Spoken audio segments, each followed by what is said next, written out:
বিজেপির আমলে কেন্দ্রীয় এবং রাজ্য সরকারের বিভিন্ন সুযোগ সুবিধা পৌঁছে দেওয়ার ক্ষেত্রে কোনো দলবাজি হয় না, যারা প্রাপ্য তাদেরকে দেওয়া হয়। সামাজিক ভাতার অর্থরাশি বাড়ানোর ক্ষেত্রে যেমন সরকার আন্তরিক, ঠিক তেমনি সকলের কাছে সামাজিক ভাতার সুযোগ সুবিধা পৌঁছে দেওয়ার ক্ষেত্রে সরকার আন্তরিক। মোহনপুরের আয়োজনে বললেন রাজ্যের মন্ত্রিসভার অন্যতম সদস্য রতনলাল নাথ।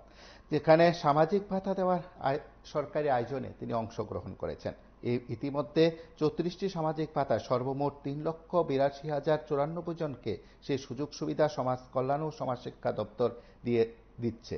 তার সঙ্গে আরো 3টি জাতীয় স্তরেরও ভাতা রয়েছে। সর্বমোট এই ভাতা প্রাপকদের বিষয়গুলো উত্থাপন করে নতুন করে যারা ভাতা পাচ্ছেন তাদের হাতে সেখানে প্রকল্পের সুযোগ সেখানে পৌঁছে দেওয়ার অঙ্গীকারের অনুষ্ঠানে অংশগ্রহণ করেছেন মন্ত্রী।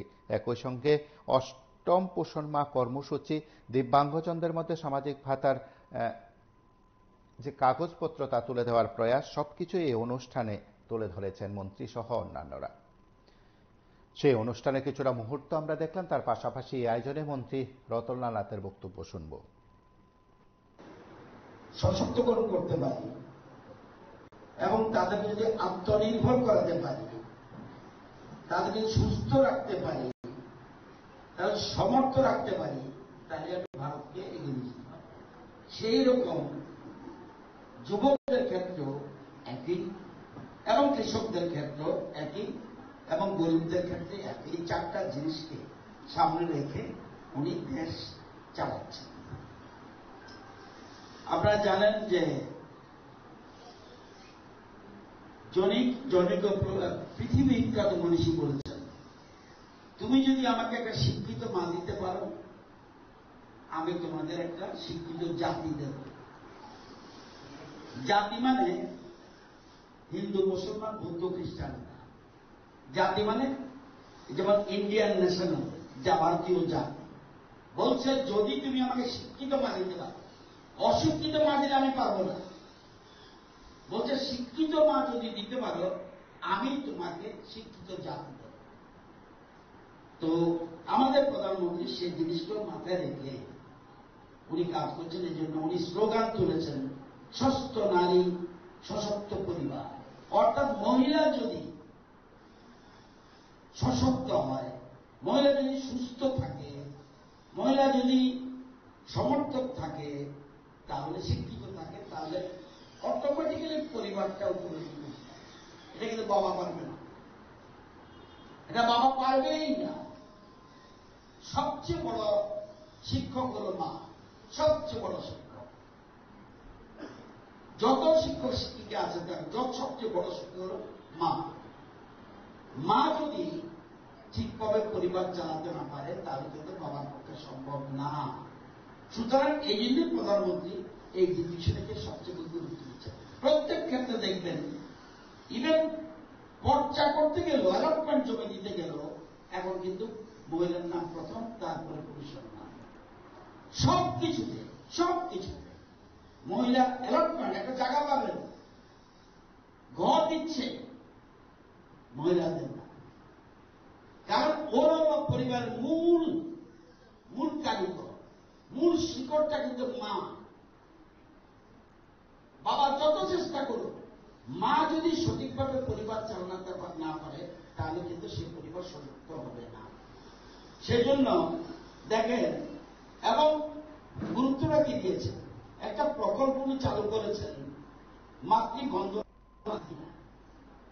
যে কোনো গর্ভবতী মহিলা গর্ভবতী হলে ওনাকে 2 কিস্তিতে টাকা দিচ্ছে, 3,000 প্রথম কিস্তি, দ্বিতীয় 2,000 দিচ্ছে। এবার যদি কন্যা সন্তান হয়, আগে কি করত, কন্যা সন্তান হলে অনেকে এটাকে বলে, দেখবেন আগে, এখন আধুনিক যুগের সুবিধা আছে, এটা প্যাকেটের ভিতরে ছেলে না মেয়ে এটা বোঝা যায়, সোনোগ্রাফি।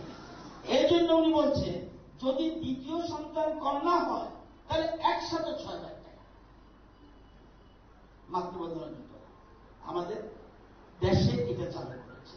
অর্থাৎ মোট কথা, মহিলাদের উপর সবচেয়ে গুরুত্ব দিচ্ছে। সে 3টা মেয়ে হোক, 4টা মেয়ে, কোনো প্রশ্ন নাই।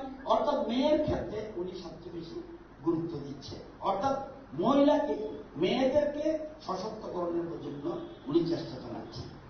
আমরা জানেন যে আমার আজকে এই জিনিসটাকে সামনে রেখে যে দেখছেন আপনারা, সবচেয়ে আপনাদের আইডিয়া আছে, সব এইখানে দেখেছেন মসুর ডাল, টমেটো, কলা, শসা, আপেল, ডিম, সয়াবিন, সবচেয়ে কোন জিনিসটা সবচেয়ে বেশি প্রোটিন বেশি বলেন তো দেখি? অঙ্গরাজি কর্মী কারা কারা আছে বলতে হবে। এই জিনিসটা আমিও জানি না, বোঝার জন্য বলছি। আমার জানা মধ্যে সবচেয়ে জিনিস বোধ খুব সম্ভব মসুর ডাল। জানতে কথা দিছে কেন? বা তাহলে দেখলেন মাংস দিচ্ছে। আমরা কিছু মানুষ শুধু মাছ মাংসের জন্য পাগল হয়ে যায়। এত বড় উত্তরপ্রদেশ, মাছ মাংসের জন্য কেউ পাগল হয়। তাহলে কোন মতে কজন বাঙালি কুস্তিগির আছে? আমার জানা মতো বাঙালি কুস্তিগির কজন আছে? সাংবাদিক বন্ধুরা যদি জানতে পারে। শুধু মাছ মাংস করে আমার শক্তি বাড়বে, এটা কোন যৌক্তিকতা নেই। দরকার আছে যার যার ইচ্ছা খাক, কোনো আপত্তি নেই। তাহলে গর্ভবতী মহিলাদের এই জিনিসগুলি দিচ্ছে কেন? প্রত্যেকটা বিষয় সাইন্টিফিক এবং স্বাস্থ্য দপ্তরের যৌক্তিকতা দিয়েই কিন্তু এটা দিচ্ছে। তো আজকে সেখানে আমরা সেই অনুষ্ঠান করতে যাচ্ছি। আপনারা জানেন আজকে ত্রিপুরাতে এই যে আমরা যত ডেভেলপমেন্ট করব না কেন, মানুষের সামাজিক ডেভেলপমেন্ট হল, সামাজিক উন্নয়ন হল আসল কথা। আমরা ত্রিপুরাতে কতজনকে ভাতা দিচ্ছি জানেন? এখানে আজকে একটু পরে ভাতা দেব। কতজনকে ভাতা দিচ্ছি আমরা? আমরা ভাতা দিচ্ছি ত্রিপুরায় যে কত ধরনের ভাতা, 35 ধরনের ভাতা, 35 ধরনের ভাতা দিচ্ছি। এবং টোটাল কতজন ভাতা পাচ্ছে ত্রিপুরার বর্তমানে জানেন আপনারা? এখানেও আজকে 15 জন ভাতা দেবে। মোট ভাতা দিচ্ছে ত্রিপুরা সরকার বর্তমানে 3,98,000 মানুষ, অর্থাৎ প্রায় 4 লক্ষ। 4 লক্ষ মানুষ ভাতা পাচ্ছে। এবং সর্বশেষ ভাতার নাম একটু আগে বললাম যে সর্বশেষ ভাতার নাম হল ইন্টেলেকচুয়াল ডিসেবিলিটিস। একটু করে বলবো এটা। এই 35 ধরনের ভাতা, এর মধ্যে 3টা ভাতা মাত্র কেন্দ্রীয় সরকার এবং রাজ্য সরকার যৌথভাবে পয়সা দেয়। 3টা ভাতা মাত্র কেন্দ্রীয় সরকার এবং রাজ্য সরকার যৌথভাবে ভাতা দেয়। আর বাকি 32টা ভাতা শুধুমাত্র রাজ্য সরকার দেয়। এই যে 3,98,000 মানুষ ভাতা পাচ্ছে, এই জন্য বছরে কত টাকা যায় জানেন? আইডিয়া আছে আপনাদের? বছরে যায় রাজ্য সরকারের 830,60,00,000, 830 crore 60 lakh, 830,60,00,000 টাকা বছরে খরচ করছে সামাজিক ভাতা দেওয়ার জন্য। এবং আপনারা জানেন যে আমাদের সরকারের আগে যারা সরকারে ছিল, তারা এই 1 বছরে তাদের ভাতার জন্য কত খরচ যেত? 310 কোটি। তারা খরচ করেছে ভাতার জন্য 310 কোটি, আমরা খরচ করছি 830 কোটি। অর্থাৎ প্রায় 4 লক্ষ মানুষ ভাতা পাচ্ছে। এটা 2,000 টাকা করে বেশিরভাগ পাচ্ছে। আবার একটা নতুন স্কিম, যেটা আমি বলছিলাম একটু আগে, সেই স্কিমের নাম হল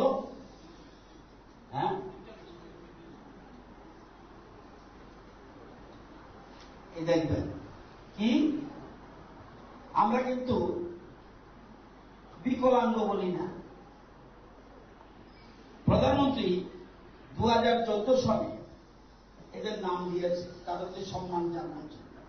মনে হবে বিকলাঙ্গ না, তাদের অসম্মান করা বিষয় নয়। দিব্য শব্দের অর্থ হল ঐশ্বরিক। দিব্য শব্দের অর্থ হল ঐশ্বরিক এবং অঙ্গ শব্দের অর্থ হল অঙ্গ, অর্থাৎ দিব্যাঙ্গজনের যে অংশ। যে এই জন্য আমরা দেশের প্রধানমন্ত্রী তাদের সম্মানার্থে তাদের সম্মানার্থে, তাদেরকে হেয় না করে তাদের সম্মানার্থে এটার নাম দিয়েছে দিব্যাঙ্গ। আমরা এখন আর কেউ আমরা বিকলাঙ্গ বলি না। এই স্কিম আজকে নতুন একটা স্কিম আমরা মুখ্যমন্ত্রী দিয়েছে, সেটার নাম হল যে chief minister scheme for persons with intellectual disabilities, অর্থাৎ আপনি বৌদ্ধিক প্রতিবন্ধী বলতে পারেন, দিব্যাঙ্গ ব্যক্তিদের জন্য মুখ্যমন্ত্রী প্রকল্প। এটা কি?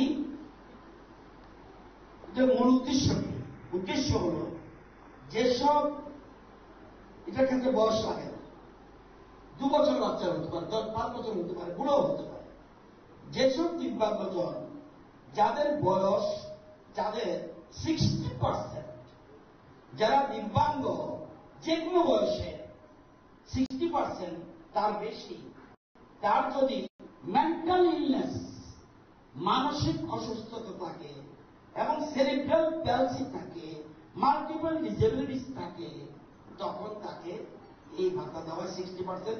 তাইলে তার ক্ষেত্রে কিন্তু ইউডিআইডি অর্থাৎ ইউনিক ডিসেবিলিটি আইডেন্টিটি কার্ড থাকতে হবে।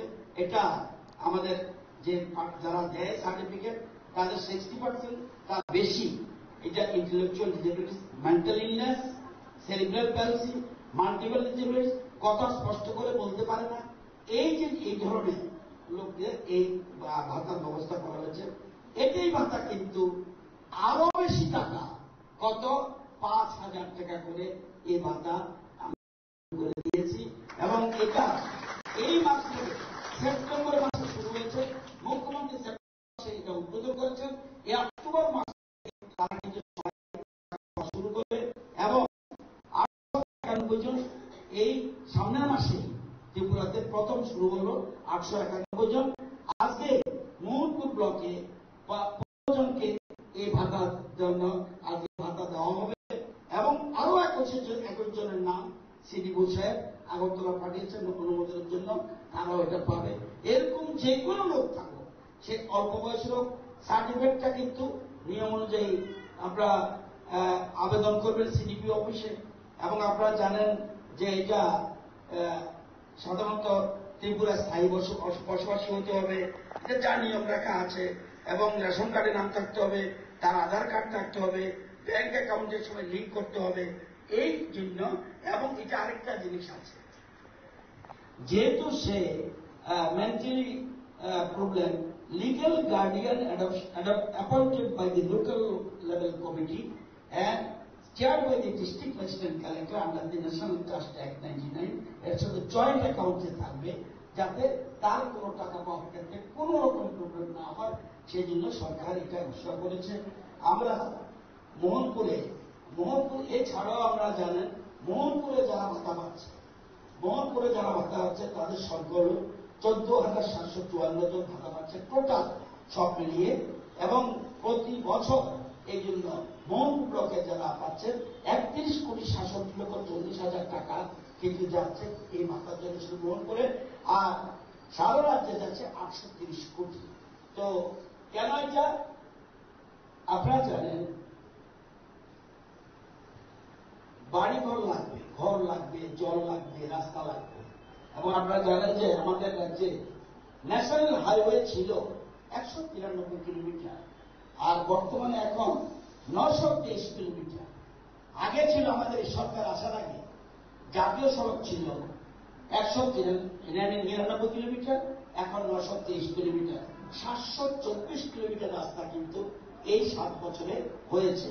এছাড়া পিএমজিএসওয়াই 2018 আগে ছিল 1318টি, এখন হয়েছে 1569টি, এবং এক্ষেত্রেও 251টি রাস্তা আরো বেড়েছে।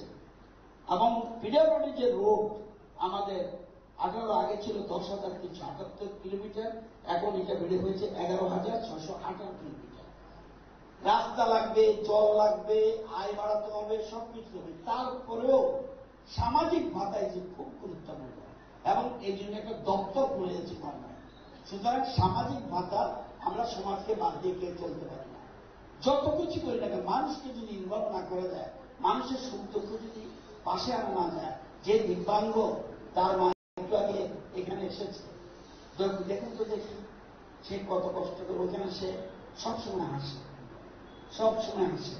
এই যে আমার ছেলেটা দেখেন, তাকে ভগবানের সাথে তুলনা করছে দেশের প্রধানমন্ত্রী, বলছে সে আর কেউ নয়, ভগবানের অংশ, সেই জন্য আমরা দিব্যাঙ্গ বলি। নেগলেক্টেড করে বিকলাঙ্গ বা ল্যাংড়া এসব কথা কেউ বলে না। এখন সেই জন্য প্রধানমন্ত্রী বলছে না, তাদেরকে তুচ্ছ তাচ্ছিল্য নয়, তাদেরকে সম্মানের সাথে সাথে সমাজে বসবাস করছে, তাদেরকে বাদ দিয়ে আমরা চলতে পারি না। তারাও সমাজের একটা সবচেয়ে সেন্সিটিভ অংশ, তাদেরকে গুরুত্ব দিতে হবে। তো আজকে যারা এই আয়োজন করেছেন তাদেরকে আমি ধন্যবাদ জানাই। আপনারা জানান, এছাড়াও আমাদের সরকার আরেকটা প্রকল্প কিছুদিন আগে চালু করেছে, আগেই চালু করেছে 21-এ, কিন্তু এটাও এখন বাড়ি দিয়েছে মুখ্যমন্ত্রী অন্তর্দয় শ্রদ্ধাঞ্জলি যোজনা।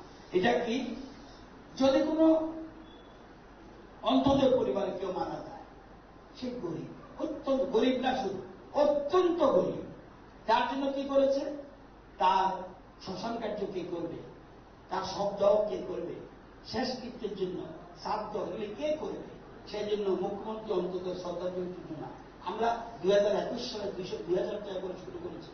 আজকে এটা আমরা শুরু করে দিয়েছি, বর্তমানে এটাকে করা হচ্ছে 10,000 টাকা। 10,000 টাকা এটা এককালীন সহায়তা আমরা দিচ্ছি, এবং এর মধ্যে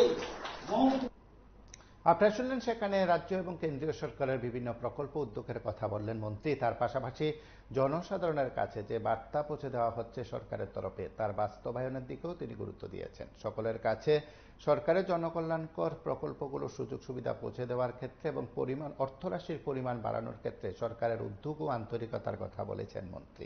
আপনারা দেখতে থাকুন PB24।